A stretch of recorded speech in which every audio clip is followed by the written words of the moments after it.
உலகத்திலே எது விலை உயர்ந்த பொருள் அப்படின்னா நமக்கு நினைவுக்கு வர்றது என்னன்னா தங்கம், வைர நகைகள், லக்ஸரி கார்ஸ், லக்ஸரி ஹவுஸ், இந்த மாதிரி தான் நமக்கு நினைவுக்கு வரும்.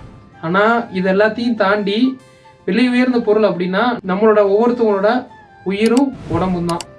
நம்ம உடம்புல உள்ள ஒவ்வொரு ஆர்கன்ஸுமே விலை மதிக்க முடியாத ஒரு பொருள். எல்லாரும் என்ன நினைக்கிறாங்க அப்படின்னா இப்போ இருக்கிற அட்வான்ஸ்டு சயின்ஸ் அண்ட் டெக்னாலஜியில் ஈஸியாக ஆர்கன்ஸை டிரான்ஸ்ஃபார்ம் பண்ணிடலாம். என்னதான் நம்ம ஆர்கன்ஸை டிரான்ஸ்ஃபார்ம் பண்ணாலும் கடவுள் கொடுத்த ஒவ்வொரு ஆர்கன்ஸுக்குமே ஒவ்வொரு தனித்துவம் வாய்ந்தது இருக்கு. நம்மளோட கைரேகை மாதிரி உலகத்துல யாருக்கும் அந்த கைரேகை இருக்காது. நம்மளுடைய கண் கருவிழி மாதிரி யாருக்கும் அந்த கண்விழி ஒத்து போகாது. இது மாதிரி நிறைய சொல்லிட்டே போகலாம். சிம்பிளா சொல்லணும்னா நம்மளுடைய எச்சில எந்த ஒரு இடத்துலையும் நம்மளால உருவாக்க முடியாது.